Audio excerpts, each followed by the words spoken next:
Hey guys, it is Carly, and I am back with day number 5 of my 31 days of horror. Of course, this is where I go through and review a horror movie every day for the month of October in celebration of Halloween and the season in general. And of course, this is my first year, and it is Halloween-themed movies. So today we are going to move right along with the Halloween franchise with Halloween 3, Season of the Witch. Of course, this movie does not follow the first two movies with the Michael Myers story.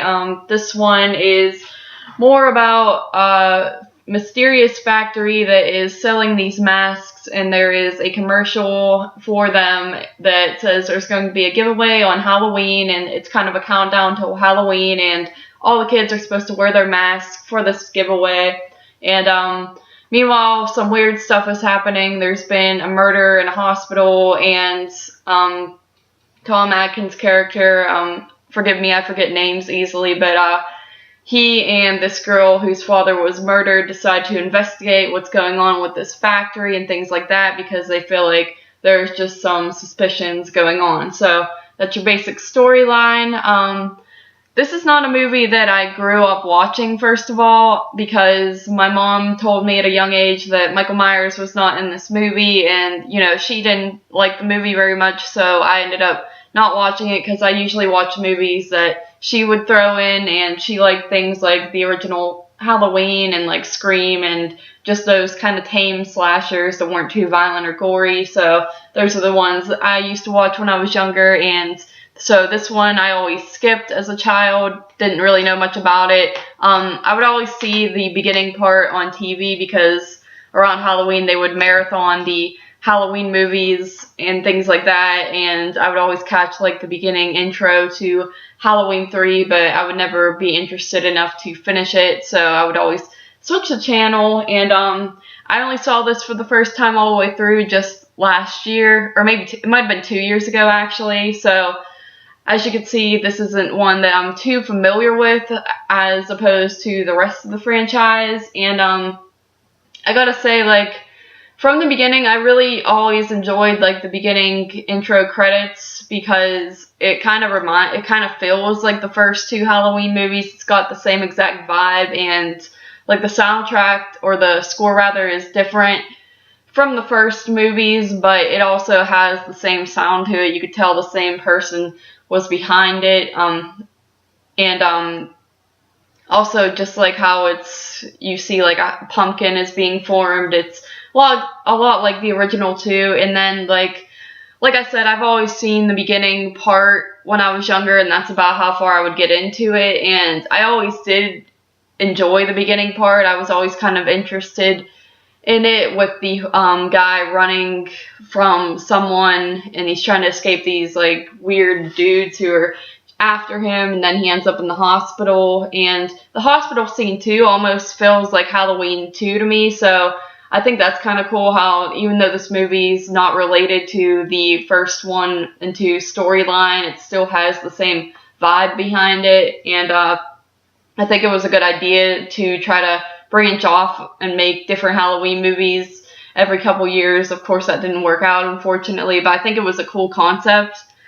But yeah, so, you know, the beginning part I think is pretty cool with the guy running. I think it's creepy. I love the score, the music that's playing throughout, and I like the part in the hospital, of course, when those people eventually find the guy they're chasing and kind of attack him, and then the guy sets himself on fire in the car. I love all that. I think that's pretty cool, but I have to say that after that is where I kind of drift away from it. Just the whole investigation part.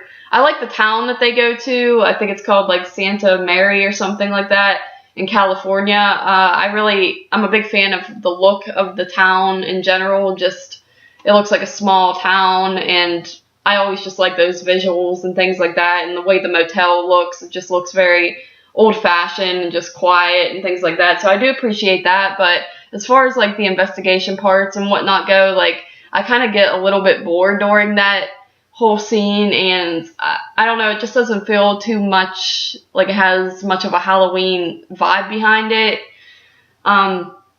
I know a lot of people will say that like they didn't grow up watching this movie, but they ended up growing an appreciation for it as they got older, and I was hoping that would kind of happen for me upon rewatches and things like that, but so far, like, I don't know, this just isn't really my cup of tea, I guess. I'm just not into the whole, like, investigation, background, mystery type aspects to horror movies. I have trouble getting into them, and I kind of get bored at times, so, you know, it's just not really for me. I do like the ending parts a lot. I think those are cool when he's trying desperately to stop the kids from putting the masks on because something horrible is going to happen once it gets to be that time for the big giveaway. I think that's pretty cool, and I do love the ending scene. It's pretty chilling when he's on the phone, like, screaming to have the TV turned off, and you don't know what happens after that. It's very ambiguous. Also, I think it's kind of funny how Nancy Loomis, I think that's what she goes, I don't know what she goes by nowadays, but it's kind of weird how she's playing the mother, the divorced mother character in this movie after she just played like a 17-year-old in the original Halloween. I just think it's kind of silly because I know it's cool to like have actors play different characters throughout franchises, but it's kind of ridiculous since she just went from playing a teenager character to like a mother of 2 children. I just always thought that was kind of weird.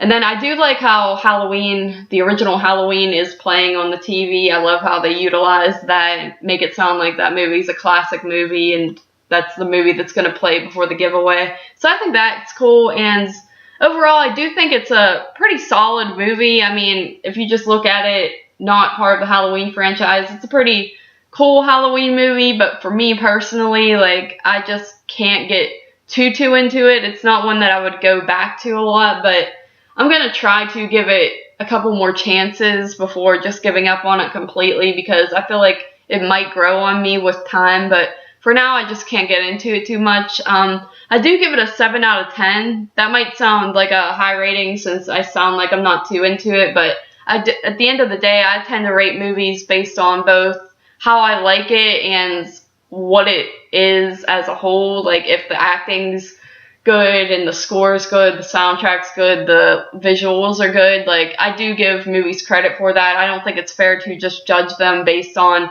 if I think they're good or boring or not. I feel like that's a little too biased, so I go by whether I enjoy it and whether it's actually a well-made film. So for me, it falls in the 7 out of 10 range. So yeah, that's about it. Halloween 3, episode 5. Thank you again for joining me, and I will see you guys in the next one.